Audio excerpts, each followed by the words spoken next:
Donald Trump's endorsement record is, it's hard to find anyone else who beats it. Times Trump endorsees won GOP primaries. In 2020, it was 98%. 2022, it was 95%. In 2024, it was 96%. And I will note. I'm just going to comment on something because you guys know, like, I do have a history degree. I used to work as a historical researcher. I would think, like, if I ever did write, like, a real thesis to get a PhD, it might be on Trump. I have never missed a Trump rally. Like, this was high in 2020, probably more because of ignorance. It was, like, the first go at it. And then as you see these numbers, like, from 2022 to 2024, I would say the difference is he just does not endorse people who will lose. Like, do you understand what I'm saying? Like, he has a high percentage of the people I endorse win because the only people he will endorse are in, like, gerrymandered districts that are sure wins, right? Like, he wouldn't, what's the, you know, the elections that just happened, he wouldn't talk to, what's her name? The crazy woman who unfortunately was black and seemed to hate black people. That was like that. He never would endorse her. Do you know why? Because she was polling at 12%. 12 in Virginia. Thank you. Wait, hold on. I feel like yeah. She was polling at, what's her name? I can never, it's like Winsome Earl. Or what? I can never, it's like a hyphen. I don't know. Whatever that woman's name is. She was polling at 12% and was never endorsed. Winsome Sears, thank you. I couldn't. Like, the first couple unbelievably racist things I heard her say as a black woman, I was like, I'm going to have to not. I don't know what's happening here, but I can't listen to it. And, like, Trump loves nothing more than a black person, you know, spewing racism. So for her, he never endorsed her the entire time because she polled at 12% from the beginning. That is why Margarine started hating him. She was polling at least at, I think it was like 20 to 22%. I mean, there was probably no possible way she was going to beat, you know, the reincarnation of JFK Jr., the junior senator from Georgia, John Ossoff. If you don't know him, check him out. He's amazing. Like, he's probably right. So I'm just saying, like, we're talking about someone who just now is he always winning when he endorses people, or is he only picking people who are guaranteed to win? And oh my God, sorry so much. Stupid. I'm gonna have to get a different mic stand. Anyways, and that's what it is. I would say after the first year, there was like this love for Trump in the first term of like, he's a maverick, he's gonna drain the swamp, blah blah blah. Now and then it's just like, I just pick people who are guaranteed to win, and then I say I'm a genius. That's the difference. The majority of times that Donald Trump Yes, Herschel Walker. Excuse me, don't call, his name is Ambassador Herschel Walker. Thank you, Ambassador Herschel Walker. So he is currently ambassador of the Bahamas. Trump 2028. Okay, Anonymous, which Anonymous would be disgraced that you are referring to yourself as part of their hacker collective. They would never have you. That's idiotic. You are in the wrong live. So if you disrupt this live beyond your whatever idiot thing you just typed, I'm just letting you know, I'm going to block you. This is not like, oh, a woman with a tiny brain and pigtails is speaking, so I'm going to troll her. You will be gone. You are not interesting, and you are for sure not in Anonymous. Like, bless your idiotic heart. Ew. What a weird thing to say, whether true or not. Absolutely will block you. Like, gross. Weird and gross. That's a long story. Some of you who are here probably know it, but that's very strange. A challenger to an incumbent like Marjorie Taylor Greene, that Anonymous has been blocked. You don't have to worry about him anymore. Who is now claiming to be Guerrilla Radio, which absolutely, that is a person who bullied me online for 2 years. Like, literally. And I'm not talking about like my political views. I'm saying bullied how I look. Like I almost died in like as long as he's the one that brought it up, so let's talk about it. I almost died in 2020. I was in a coma. Like a lot of weird things happened to me as a result of that. Like my father is half black, half indigenous Mexican. So, oh, sorry. I don't know what's happening. Something started playing on my phone. So I like randomly like lost my eyebrows. I don't know. I woke up from a coma. It's because my eyes were like taped shut, I think. I don't know. But like I had like thin eyebrows that never grew back. And Guerrilla Radio literally bullied me just because my eyebrow hair wouldn't grow back for 2 years, like would show up to lives. And like I just explained like, hey, that's now you can see it's like grown back, like thank God, because like I'm the hairiest person ever. And he'd be like, you don't have eyebrows and you're a loser. He said I looked like a trans man. Like, let me just be clear. Anybody who ever has the pleasure of seeing me in person, because I run 10 miles a day in Phoenix. I was a Division I scholarship athlete. I'm hot as shit.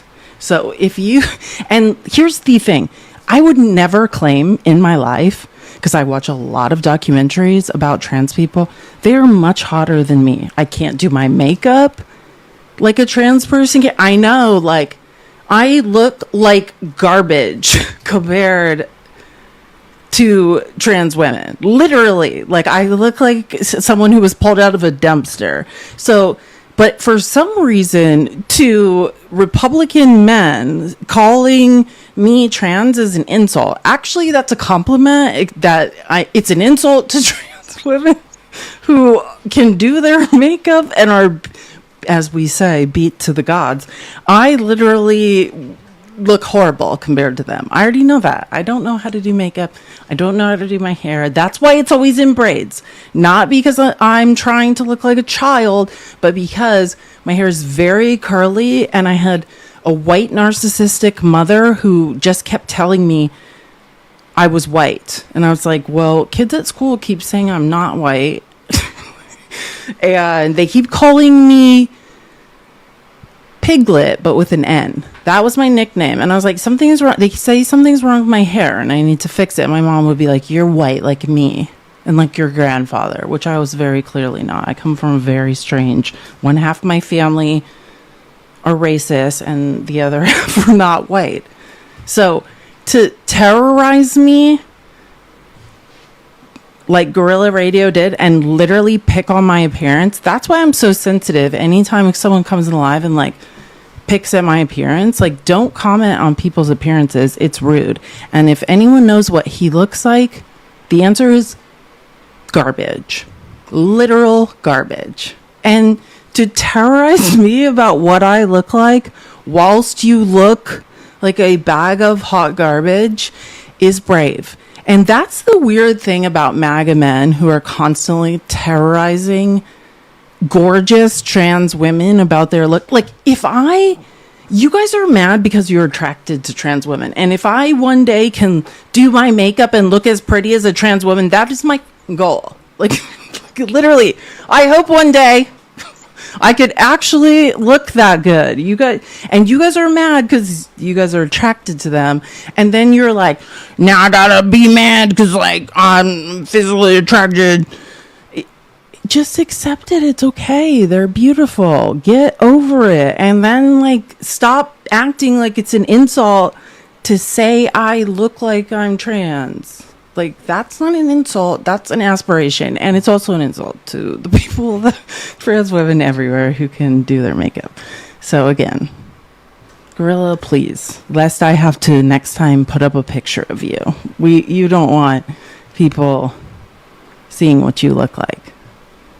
Challenger won a majority of the time. The bottom line is this. There was a real reason why Marjorie Taylor Greene decided, you know what, it's not worth the fight, because more times than not, when you go up against Donald Trump in a Republican primary, you lose. Not just more times than not, almost all times. Almost all of the times, yes. Based on these. All right, Marjorie Taylor Greene, she's saying she's not going to run for president, but there are other questions, which is, hey, is she going to stay a Republican even? What do the markets think about that? All right, so we go to the prediction markets here, and the chance to leave the When they say prediction markets, they're talking about people like in Vegas and illegally betting offshore, placing large financial bets on whether or not Margarine will stay a Republican or move independent or left. Which, and you're like, why are they doing that? The betting markets are much more accurate than polling information, than the polling information. Like, it's kind of terrifying. But I guess maybe it makes sense. If you're going to put a lot of money on something, like, you best be sure, right? Like, the betting markets in Vegas and offshore were more accurate about, like, the last few presidential elections versus the polls. Republican Party by January 1st of 2027. You can see it, 31%. I think this is a pretty good baseline, which is more likely than not Marjorie Taylor Greene will stay within the Republican ranks, but there's actually a pretty decent chance that she doesn't. And then that becomes really interesting to see what she has to say about Republicans and Donald Trump in particular if she decides to wave adios amigos. This is the Republicans, I love the fervor and excitement with which Harry Enton talks about math and statistics. If he was my statistics professor in college, maybe I wouldn't have had to take it 3 times. Like, literally, it would be much more interesting if he was explaining it. So let's get into Margarine's retirement, which I'm going to be honest, I want to just say this, like, I don't know how to feel about it. And I know, like, it's like Margarine's gross. And I'm going to show you a wide range of opinions, which made me feel better. But my initial opinion on it was a huge gut punch. I never thought I'd be upset about Margarine being like, I have to leave. But I just want to tell you my initial reaction. And I always talk about this. My first year at university, I was a philosophy major. And, like, my advisor who taught I can't remember, it wasn't intro to philosophy, but it was a different class. I was taking like 3 philosophy classes because I was so interested in it. And we did this thought exercise all the time, which was more about like philosophical questions, not like what we're doing now. But we did this thought exercise where it was like, hey, someone's holding a pew-pew to your head and they're going to ask you a question and you have to answer to the best of your knowledge what you think is the right answer, and if you're wrong, they pull the trigger.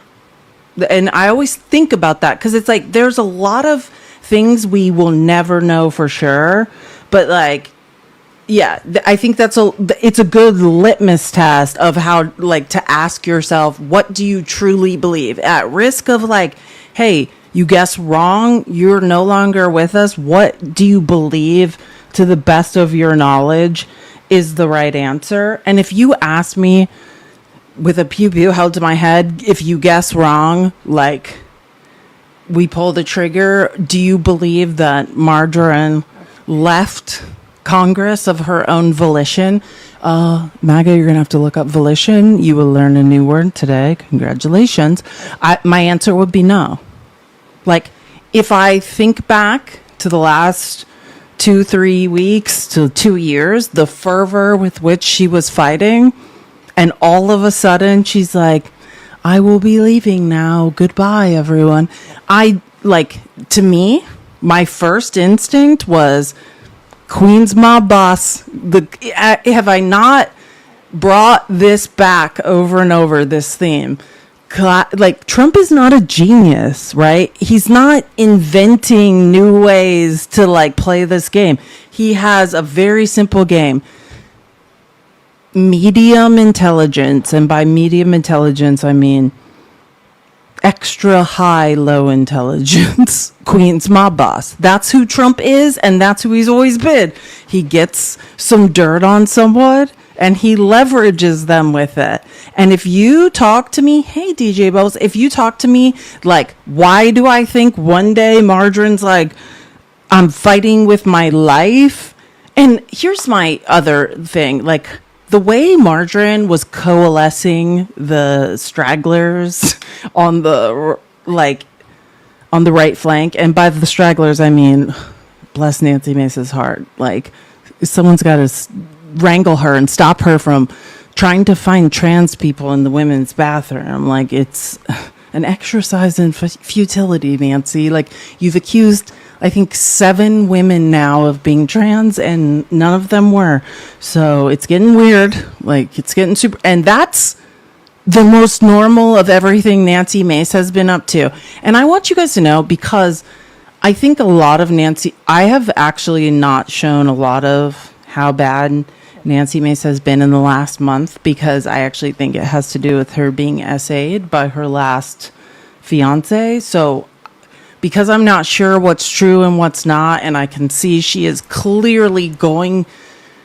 nearing like a psychotic break. Like, I just don't want to shit on her or be like, oh, look, she's crazy. Because I actually think, I don't even want to talk about it, because when I think someone is actually going through something, I don't want to like dig into it and shit on them because of it. But, I talked about her breakdown in the Charleston, South Carolina airport, and her terrorizing TSA, who were working for free at the time.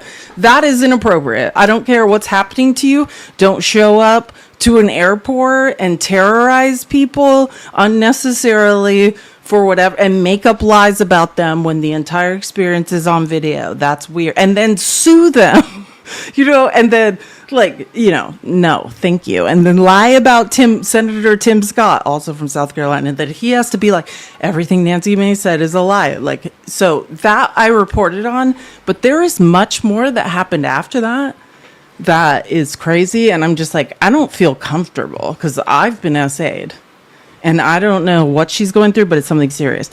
And I feel like the last 2, 3, 4 weeks, it was like Margarine was like giving Lauren Boebert, who also, you haven't heard me tell you anything about Lauren Boebert.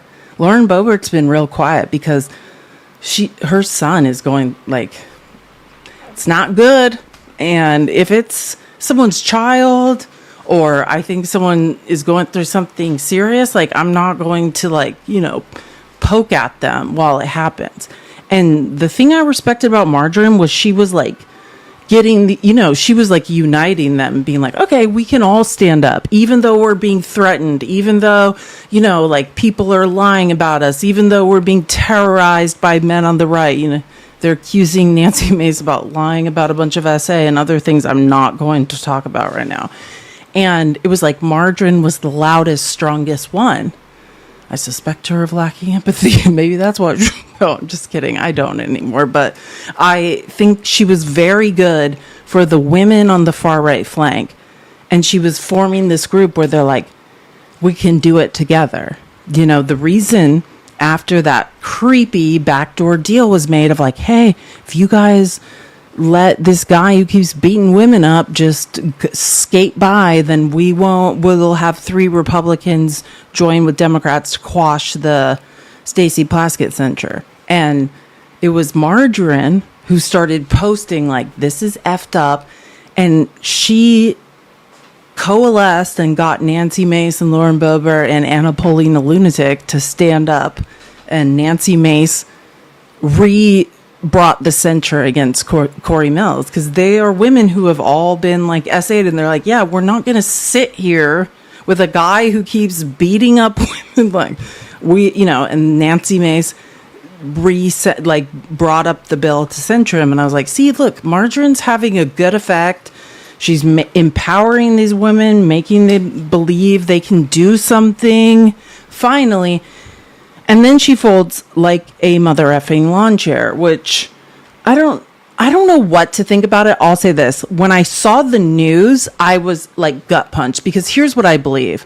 I believe the left flank, and that's why I was so passionate, because Stacey Plaskett, I believe, calls herself a progressive. And if you want to be on the flank of any party, on the right or left, and you want to hold people accountable, then start with yourself, weirdo. Start with not soliciting money from convicted child traffickers. And if you do it, then can you please explain why, and not be annoyed when people simply ask you, like, that's the beauty of the left and right flank, is you are holding the disgusting moderates in the middle accountable. And people, if you're like, what are you talking about, Felice? Like, the way Hitler, Mustache Man happened in 1940s Germany, it was the middle, right? That's what it was. It was the constant growth and consolidating power with the moderate middle in Europe, while poor people are screaming, we have nothing, we have no one, why isn't anyone listening? And a populist on the right flank, well, excuse me, at the time he was pretending to be on the left flank, he's like, hi, just as Donald Trump did. He's like, hi, I'm a socialist. Let's get rid of the moderates in the middle, and we're all going to share the wealth. Hi, my name's Schittler. Can't wait to help you. And then it turns out he was the exact opposite of a socialist. He was a capitalist dictator, fascist dictator, which if you understand the political spectrum, that's the far right. But he disguised himself and said, like, hey, let's seize the means of production, let's take over, let's get rid of all these disgusting people profiting off, just the status quo, and then we're gonna share the wealth, similar to the Bolshevik revolution in Russia, which also went similar. Did not go that. Shocker. Turns out nobody ever shares any wealth with anyone. If anybody is ever claiming to be a far left person that's going to share with you and they're suggesting you do a mass murder, spoiler alert, they are not going to share anything with you. And that's what the Night of the Long Knives was about in 1940s Germany. It was like, hey, we still got all these people that think I'm a socialist. We've got to unalive them in the middle of the night. And that's like when you listen to the most brilliant historians, as a history major, like Margaret Atwood and what's her name? Hannah Arendt, and Ruth Ben-Ghiat, and they talk about this, like the Night of the Long Knives in America. Like, that's what people are confused about. The Night of the Long Knives was not, let me go get my enemies. It was, hey, all the true believers still in this party that think I'm who I said I was, and I'm going to share with them, we got to get rid of all those people. So the Night of the Long Knives in America was the rhinos. That is what, the people that were like, oh, like, maybe we're still going to do anything good, or we're not just grifters. And actually, the more I watch this develop, which is fascinating, it's now the new Night of the Long Knives seems to be the true MAGA believers, which is fascinating to watch, right? The first Night of the Long Knives was Trump purging the Mitt Romneys, and him convincing MAGA, see, I'm going to get rid of all these rhinos, because the establishment Republicans who are accepting money from billionaires, we've got to get rid of them, right? They're the problem. That's the swamp. And now you're experiencing this thing where, and it is the most fascinating thing I've ever watched. And if I ever write a book or a thesis, it will be on this and the progression of this, because now Trump is the MAGA establishment, right? This is a series of grifts. First grift was, I'm the outsider who will drain the swamp. Yeah, the the Nepo baby who has been doing the backstroke in the swamp is going to drain the swamp. Of course, he only grew the size of the swamp the first time. And now the new schism on the right that is literally happening as we speak is the real right flank saying, wait a minute, I thought you were draining the swamp. And now Trump has partnered with all billionaires, the industrial military complex, everyone I knew. A lot of the libertarians and people who were voting for Trump were like, no new wars, no new wars. Yeah, this economy is fueled on wars. Turns out Trump's just going to attack random boats in the Caribbean. Trump's just going to do another failed coup in Venezuela.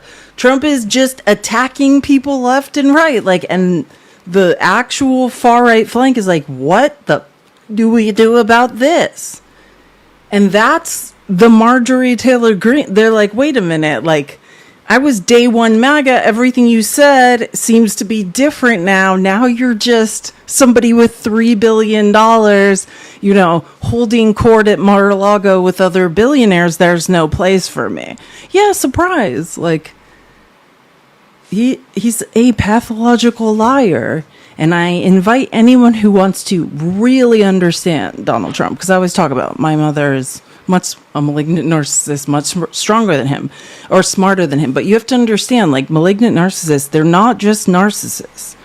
They're psychopaths and they're Machiavellian, right? They are the ends justify the means, right? So it's like and that sounds horrible to a normal person with empathy who's never been around these people. But what those three things are, that triad, they call it the dark triad, that's survival skills.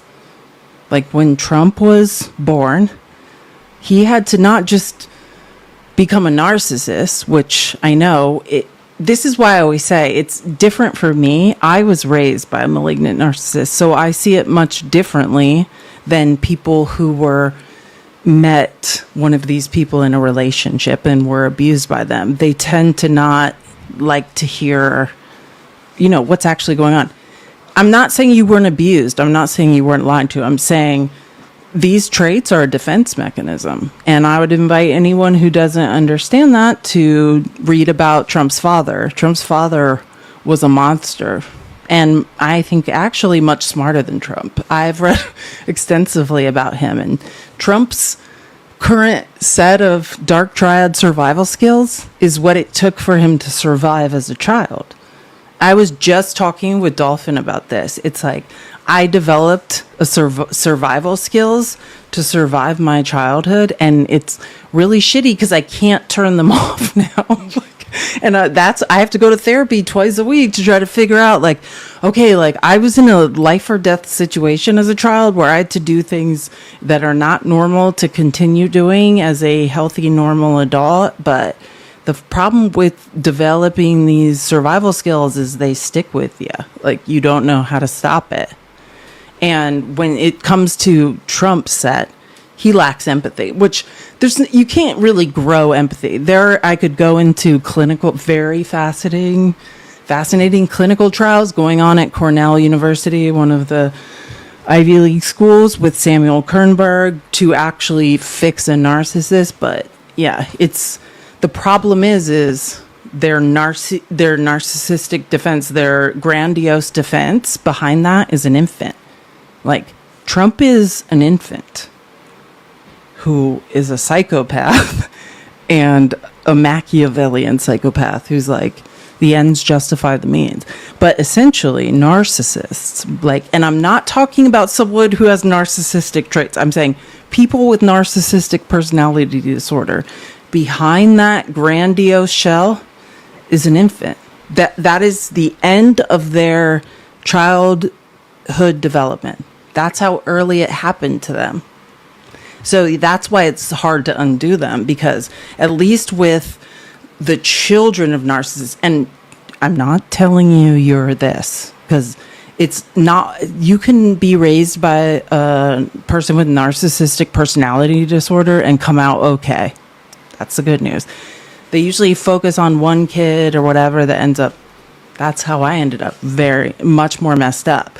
And those children they focus on tend to have disordered brains, not in the same way. You have empathy, but you have to develop these survival skills, which what I learned was like, okay, my parents are two monsters and they're very smart. And like, if I want them to stop hurting me, I have to be smarter and I have to be crazier and more aggressive, like that's what I felt like. It's like whoever can be, I have to outsmart them and I literally have to out crazy them. Like in every situation, they have to know whatever you think you're about to do to me, I'm going to do something 10,000 times worse. And the problem is you can't turn that instinct. Like that's the standoff I would have to have with my mother so she wouldn't hurt me. But now in life, I need to stop behaving that way. And it's very hard to do, right? Because it's like, that's how I survived, is like, whatever she's about to do, like, whatever that is, trust me, you raised me. You made me this way. I am a monster because of you. Whatever you're going to do to me, get ready, because you might not live through this. You know, like, you have to out crazy them. They have to know it is tragically sad. But the problem is you can't turn it off. I go to therapy twice a week to try to deprogram myself from this stuff, but it's just hard to. So anyways, whatever, let's move on. Sorry. I just think, like, sometimes it's good, especially because I think a lot of people who have had parents that are like Trump, you know, and you feel that anxiety. In my opinion, like, narcissism is like a manifestation of capitalism. You know what I mean? It's almost a survival defense against capitalism. Like, I think this is, and the way narcissism and the other disordered personalities that are multiplying in America, it's because of capitalism. Like, what are you taught in capitalism? Step on everyone, right? Only one person can win. Shit on everyone. Don't work as a community. There's no collective. There's only one winner, right? You've got to step on everybody to succeed. And when you are raised in that environment, like, it's, unfortunately, narcissism and narcissistic traits are celebrated. And I've always talked about this. I'm not saying anything that science doesn't also acknowledge. Look at CEOs, Fortune 500 CEOs. The instances of psychopathy are very high. Look at police officers, the hero complex. That sounds like a good thing, but also that's a very bad thing. The instances of psychopathy in police officers, exponentially high. Right? Like, and that's what you have to understand. We are breeding abuse into society, which in my belief and in a lot of people's belief comes from capitalism and this belief of, like, you know, only one person can survive. We're all exceptional. You're a genius. Like, step on everyone you can. Move fast. Break things. Like, it's toxic. And it is, like, it is the return to the collective. Like, when we see each other as, like, we are stronger together, right? When you can, and that's why I say these things. Like, you can hear I'm almost about to cry. That's when I realized the power of live streams versus me just making content. Like, when I can talk about my lived experience, like the abuse, and, like, you can look someone, I think it's Brene Brown. If you are feeling what I'm saying and you feel like, oh, I've lived this, I understand. Look up Brene Brown, right? And she talks about the only way in America back to each other is empathy. It is looking at someone in the eyes and saying, I see you, I feel you, I understand what you've been through. Like, we are together in this fight. And so, yeah, that's why I do this now, is just to say, like, if you would have told me, like, 10 years ago things would have got this toxic, I never would have believed it. But, like, this is an amplified version of my childhood. What Trump is doing to you now, if you happen to be a healthy person whose parents loved you, like, and you're like, I am going insane. What is going on? Yeah, you should get in therapy and understand, like, this is not normal. You are being abused, literally, gaslit 24 hours a day. And it's like, for me, it was like, oh, been here before. Like, I'm like, let me suit up and put on my jersey. Like, I'm ready to go. Like, I was raised for this. Like, I was literally bred to do this. Like, but for people who don't understand what's going on, it's like, why doesn't he just stop? Listen, I say this periodically when I give this speech. He's not going to stop until we stop him. And that's very depressing to people, but I promise you, because I promise you, he will not stop until we stop him. We have to. Or, God, hopefully the cheeseburgers, I don't, but he's not going to stop this. Like, and that's why everyone's like, think about where we've been with him since 2016. And people are like, oh, like, something's going to happen. Like, it's going to end. I promise you, it won't. It's in my personal life, in my family. Like, that's why I was saying my whole family's in town. I've got to go to my brother's house, who's a very high paid corporate lawyer, and see like all my family. And like, someone's going to probably, this will end in tears or possibly a fist fight tonight. Like, that's because it never stops. It doesn't stop. Either you have to just separate, like you could leave the country, or you can say, I'm not leaving. Like, you need to leave. That's what I keep trying to explain to my mother. But the strange part is they just keep hanging in there. So that's my point. We're in this situation because we've got 27 to 32% of America who are in a cult, or who are financially profiting, or have other reasons to, are convicted criminals and find safe harbor in Trump. And until we stop these people, they will never quit. And that's the interesting thing. And let me play Jasmine Crockett's clips, because I'm not going to be playing. I have it recorded. Margarine released this like 10-minute video about her resigning. And I was like, at first, before I had heard it, I was like, oh my God, we need the right flank. Like, we need to pressure Trump from the right and the left. And I believe that fully. Like, I believe we need to be doing that. But then when I listened to the 10-minute video, the first 6 to 7 minutes, I'm like, oh yes, this is why I can't stand this lady. Like, it's like her being a whiny, bigot, misogynist, racist, like homophobic, transphobic, like weirdo, like her reminding MAGA, like, here's all my bigoted things I did for you, which she didn't do any of that. Like, it's like her last stand to like the racists on the right flank. And also, in my opinion, and this occurred to me, and people can disagree with me or tell me why they don't believe it, I don't care.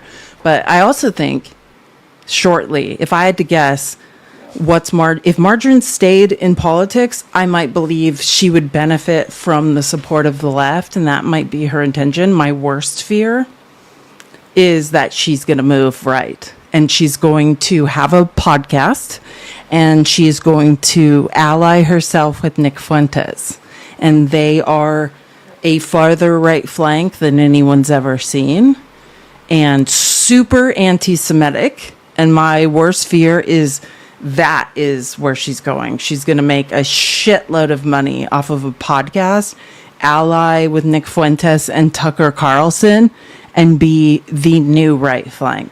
And I've lots of evidence, and I've talked about why I think that before and shown evidence, but that's, if I had to guess why I think she's going there, and this is my real thing. Like I said, I think Trump has enough on her. Remember, Margarine was one of the, how many was it? It was like 4 or 5 people that asked for blanket immunity, right? Before Trump left office, they wanted blanket pardons that could possibly cover anything. Matt Gaetz was another one. I'm going to show you evidence, but also, like, now that MAGA is turning on her, people are in the far right MAGA that hate her, that still support Trump, are alleging that, and I've talked about this. Margarine says she's a self-made poor girl from the backwoods of Georgia. She has never lived in the district she represents, and she didn't build the commercial real estate construction business. Her parents built it, and then she inherited it. So I just want to be clear. I can't stand when she's like, I came from nothing and built this business. No, you didn't, weirdo. But I would bet, because you own a pretty large commercial real estate or construction business, that you've hired undocumented people. I can imagine, like, all I'm saying is, I don't think she could survive a primary. I think Trump has so much on her. Look what Trump is doing to the left flank, right? Like, look how many people he's taking down. And I think that Margarine, like, she was named in last year's, which we are only about a month and 12 days away from the next Unusual Whales report, which, if you're like, what the F is that? Again, I suggest everyone follow the Unusual Whales account on X.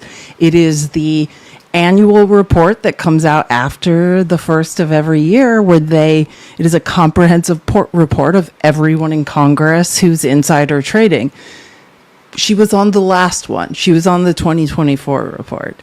And she's like, oh, I don't know. It's my son. Like, I bet you anything. There's so much dirt on her. And she just knows, like, there's no way I can survive a primary if all the information Trump has. Remember, all Doge did, Toodle and I were talking about this over text before I started the live.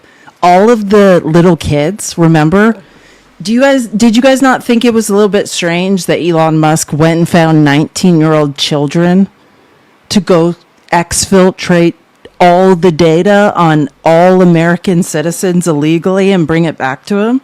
You know, these children are now very terrified that they're going to be prosecuted. Of course you are. You are the tiny little 19-year-old human shields that are going to prison for life. It's not going to be Trump. It's not going to be Elon Musk. Oh, yeah. Yeah, if you didn't, the kids that stole the data that worked for Elon Musk, a lot of them were 19, 20, 21. Yeah, they're little tiny kids that were hackers. And he had them go in and exfiltrate a ton of data. And now they're all like, shit, I'm going to go to jail. And when Toodle and I were talking about this, I was using the example of the 19-year-old kid who, you know, just took some documents he found. He was like, and shared them with his Discord. Remember, Trump had boxes of classified documents and was asking like leaders and billionaires from other countries to come to Mar-a-Lago so he could negotiate and show them said documents. And Trump is free. That 19-year-old kid that's just like, hey, like, look at, this is so cool. Look what I did. He is in jail for life. Like, and that's the thing. These kids are, yes, thank you. See, don't need to remember to share. What is it, Mark Teixeira? Oh, no, is Mark Teixeira a baseball player that used to be famous? Like, what's the kid? I don't think it's Mark. I keep calling is his name Jack? Okay, Jack Teixeira. Yeah, that sounds more right. I was like, I think I just named a baseball player for like the Houston Astros. I do that a lot. Like every time I'm trying to remember that 5-star see, I got it. Lloyd Austin. I always say Miles Austin, who was like a receiver for the Dallas Cowboys. Kim Kardashian dated. Like I'm always like, I'm in the neighborhood, but not close. So I just want to play some clips because once I listen to Marjorie's 10-minute video, it's actually annoying. So I'm going to play clips of people talking about it because, like, her version, she's like, believes that she is literally Jesus Christ being nailed to a cross. So you will not be able to get through 5 minutes without being like, turn it. Nobody will be in here. To the point you have people like Rasmussen and People's Pundit and all these folks who are for Trump saying, you know, Kana and people on the progressive left are seeing this opening. So I believe the base has been split because Trump is no longer a populist. Frankly, he's become more a Mitt Romney and just hanging out with billionaires and tax breaks to billionaires, hanging out with princes. And he's lost the populism that got him 2 terms. To the point you have people like Rasmussen and People's Pundit. Let me just let's listen to that again, because this is actually, I think this is one of the most brilliant things and something that made me feel better. And the more like I did just today and all weekend, but just today, 6 hours of research on X, you know, and I actually think Ro Khanna, like usual, because he is, and people don't know this who don't understand the left flank, he's one of the only people that the right flank, MAGA supports. They like him. And even despite the fact he's brown. But if he was white, oh my God. And let me give you an example of what I mean. Remember 2016, before Trump decided to run, MAGA was going to vote for Bernie, right? They love Bernie Sanders. You will never hear, they're all like anti-Semites, but like they're burners too. In 2016, if any MAGA you debate or meet has a brain, they'll be like, oh yeah, I was a burner. I supported Bernie. And Ro Khanna is like, if you don't know, he was Bernie's campaign manager. And like, is that next iteration, but they still feel weird about the brown? Like if his name was Brad Smith, and he like Michael Jackson, like bleached his skin, like they'd be like Brad Smith for president 2028. Like they love Ro Khanna, and some of the scariest people on the right that I know that I talk to, they're like, oh yeah, I love Ro Khanna. It's just a little too brown. Like, was he born here? Have you seen his birth certificate? I'm like, oh my God.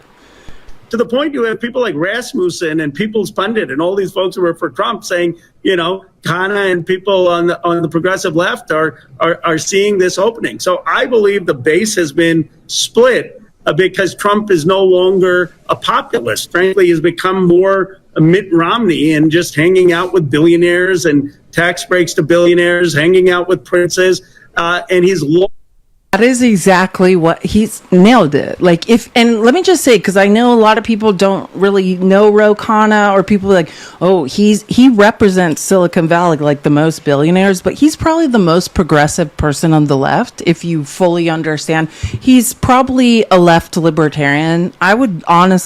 He's honestly probably left of Bernie, but like I said, he was his campaign manager. So I would say if you want to understand the farthest left that the right agrees with, it is this man, and they're right. He is right. He nailed it. So this is Rand Paul, who Trump has done a D threat against today, talking also about, and this I think is valid. I think this is why I was upset when I heard that she was resigning, because we can't just attack him from the left, because then the instinct of the right is defend this guy who's a lying grifter, right? We need the right flank to attack, and that's what worries me, is when we lose our right flank, do we have as much credibility? Because I'm sure you've heard it. Raskin is a brilliant tactician at this. He'll be like, I'm just agreeing with Marjorie Taylor Greene, and quoting her. It's not that they love her, but it's like they use the credibility of the right flank to speak to MAGA, and we need that. So when we lose a huge voice on the right flank, yeah, it concerns me. It's not because I like her. So one of the other developments we've seen just over the weekend is...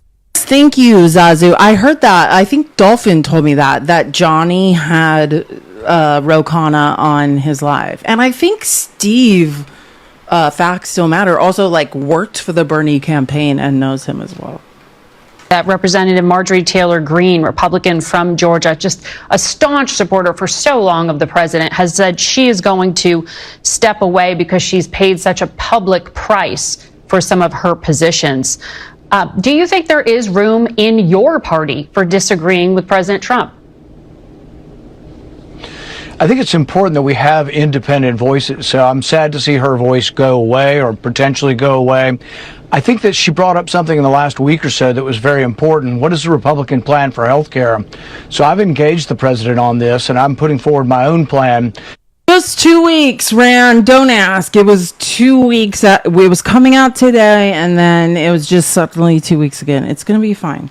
But in my plan, what it allows for is people to buy their insurance through a collective, basically to buy their insurance through Costco or Sam's Club or Amazon. That's already happening. Oh my God, I can't. I swear to God, if the Republican plan is what is already happening, I'm going to lose my mind. And let me just tell you why that's not a good thing. If you guys remember when I used to do lives with Jay, with RTP, and there was this crazy guy who's still very much doing lives, but he's a coward who never goes in debates anywhere. His name was Clint. And he was like, I'm in a co-op for health insurance, and it's fine. We don't have to pay that much. But the way they don't have to pay that much is they won't let anyone in who has any pre-existing conditions, period. So if you have pre-existing conditions, which, this walking pre-existing condition here, you're not allowed in, period. So that's what the Republicans are saying. Oh yeah, just find a group of friends, join together and negotiate your health insurance. Let me tell you, that's idiotic. Do you know how health insurance can be the cheapest? And I keep talking about this, but because Republicans can't do math and don't understand anything, they don't get it. We have 300 and what? 50 million people in this country. That's how we collective bargain. That is the cheapest it will be. And here's the kicker. If we add on, however, let's say 11 million undocumented people to that number, it's even cheaper. And that's what idiot, bigot, racists, MAGA racists don't understand, because they can't do math and they don't understand collective bargaining. Let me help you, MAGA. When that, however many more people you have, undocumented or not, it lowers it offsets your costs. And here's the kicker that you don't understand. Even if you work for a Fortune 500 company and have your own private insurance, and 11 million people, undocumented people, are kicked off of governmental health insurance, your premiums still go up. You don't get it. You're not in an isolated pool. That's what I used to describe to bless Clint's heart. If, let's say, everyone else in America stops paying and your little pool of 200 people, you don't pay the same rates. They all go up. Every time someone drops from a health insurance pool, everyone's rates go up. It's one giant pool. So the best thing we could do to all get the cheapest rates is negotiate together, period. And that has been proven time and time again. Every developed country in the G, like the majority of them have, that's what single payer systems are about. They're cheapest that way. And that you're looking for more people. Like that's what you guys don't get. You want more people. I love when people are like, I'm not paying for some brown person to go to the hospital. You are, idiot. Let me give you your choices. You can pay 10,000% higher cost, or you can allow them into a collective bargaining pool and pay the cheapest rate. How would you like to pay? $500 for a Tylenol, or would you like to allow them into a collective bargaining pool that lowers your rates? Those are your choices, MAGA.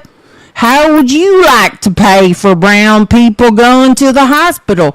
You have two choices. You're paying either way. You can pay the highest price possible, or you can allow them into a collective bargaining pool and the rates can be lowered. Either way, you're paying the same. You're paying anyways. Like, my favorite thing, and I don't advise this, and my therapist made me promise to stop, but I used to listen to MAGA Lives, and they'd be like, I'm not paying for a brown person to go to the emergency room. Well, you are. You stupid idiot. Like, you are. You just get to decide how much you pay. And people whose brains work understand that. And people whose brains work understand, just because you're in some co-op and you're like, I'm not letting anyone with pre-existing conditions in here, you're still paying for those people that you exclude. Do you not, like, what part of, unless we change the laws, which I think we're close, we are in like fascist, like dystopia land, where the next step is like, we just let brown people die when they show up to the emergency room.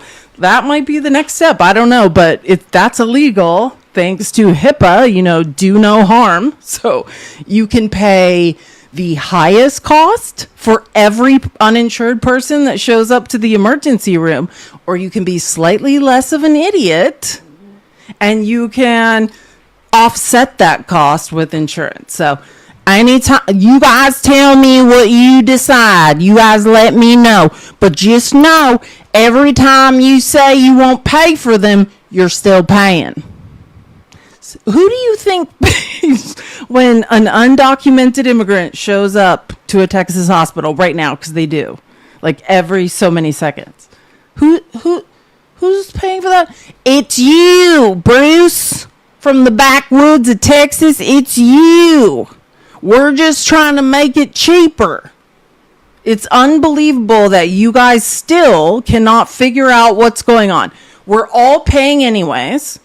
You can just use your brain and use it to make your own insurance cheaper, or you can continue being an idiot and thinking, I'm not paying for any brown people, even though I still am, and I'm an idiot. Like, we can all choose which group we're in. We know which group MAG is in, because you guys are absolutely incapable of figuring out.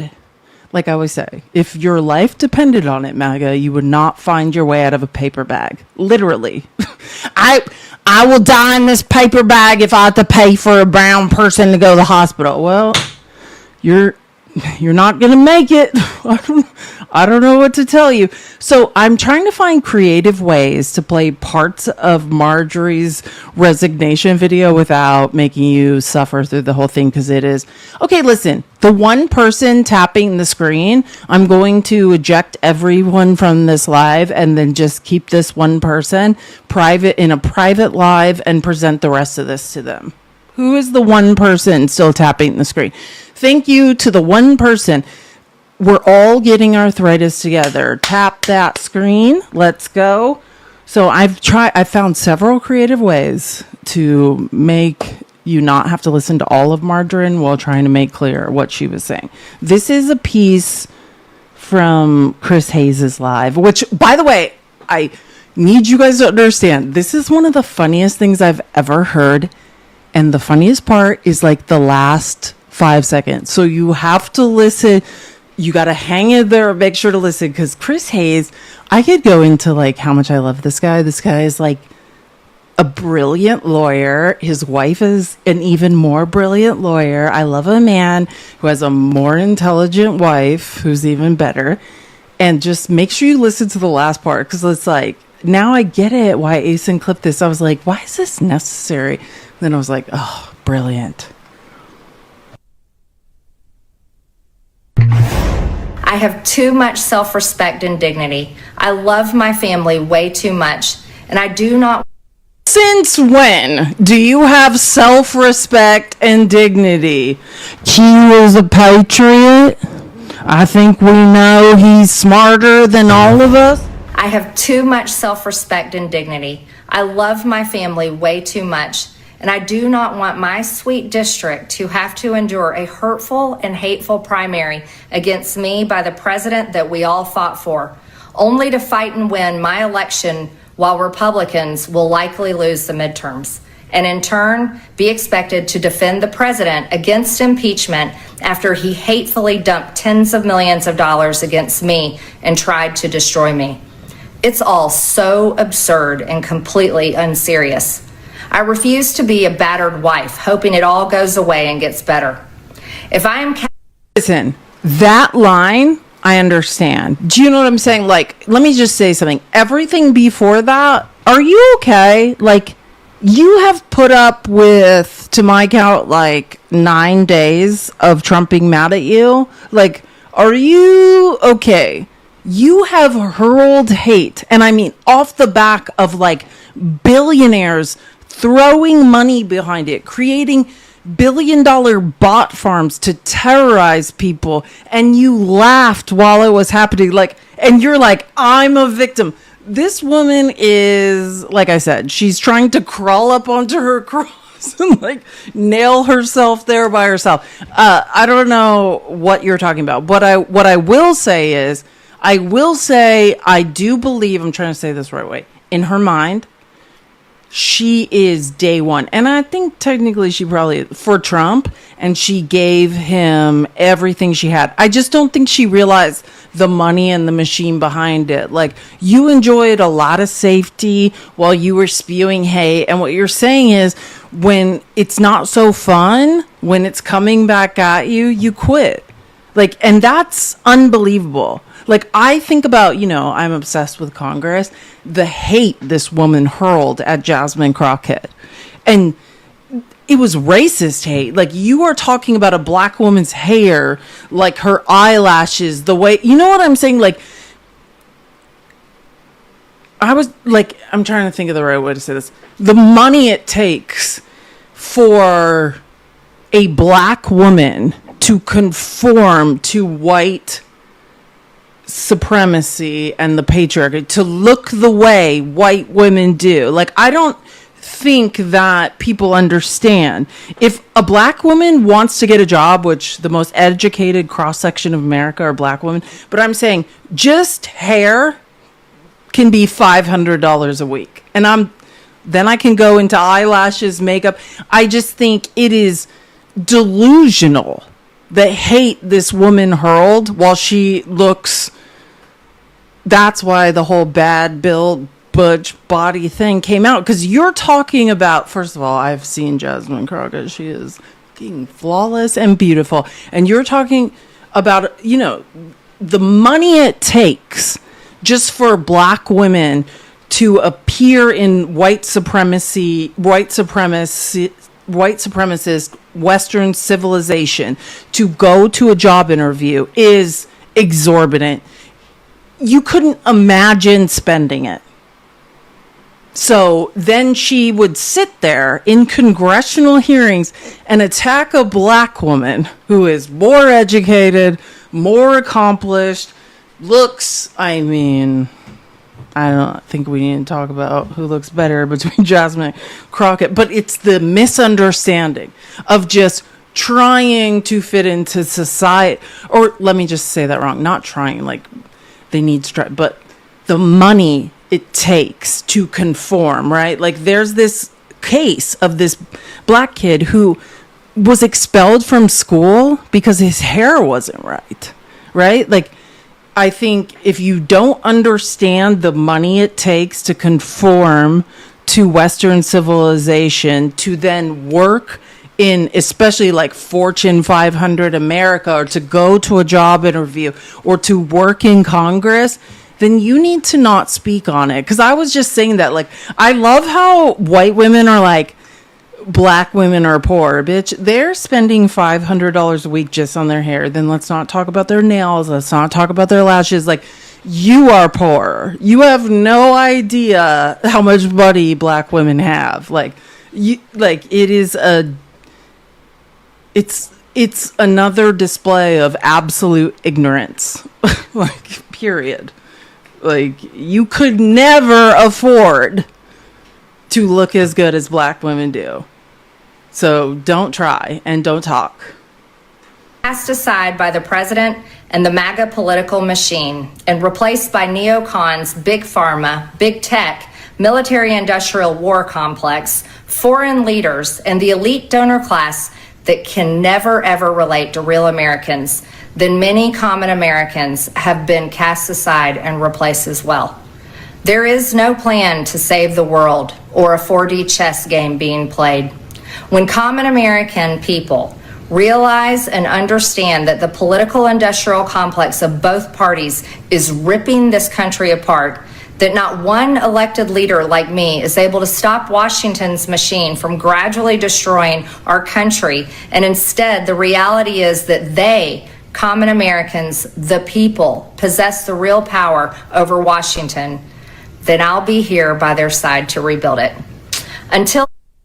And I'm telling you, and I want to be wrong, but when she crawls on over to Nick Fuentes and has a very profitable podcast, because it will be, I'm telling you, I called it. Like, if she was going to move left, she'd stay, right? And she would weather whatever storm was coming.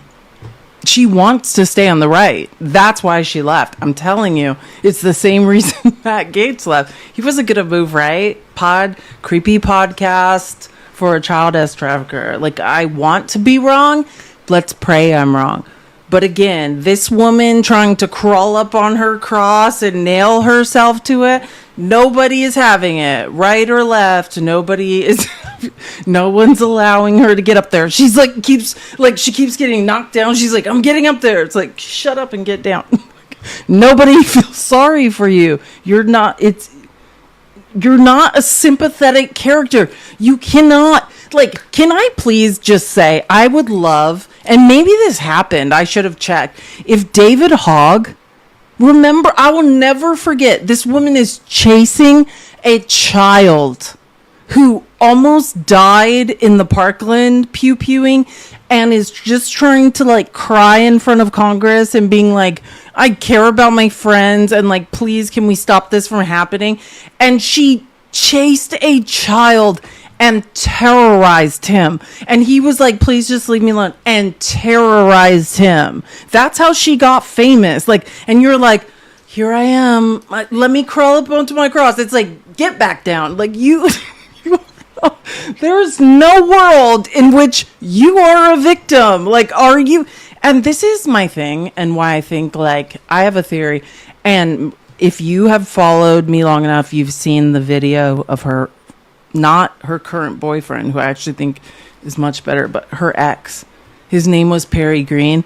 And there's like a 6-minute video of him terrorizing 2 Muslim children in a parking garage for like 7 minutes. And it's like, when I saw who her ex-husband was, I was like, oh my God. Like, it starts to paint a picture for me. I do think, like, in her mind, she's a victim. Like, but I don't think she's realizing. And this is how I have to be so careful, because I do think I've been a victim of things, but because of the defense system I created, I've also victimized a lot of people, because when you are raised by a narcissist and then you go and seek out other narcissists to date, that defense system is the best.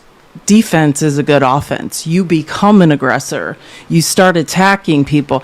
And that's what Marjorie, and believe me, she is nothing like me and has way less empathy and intelligence. But I'm saying, I almost feel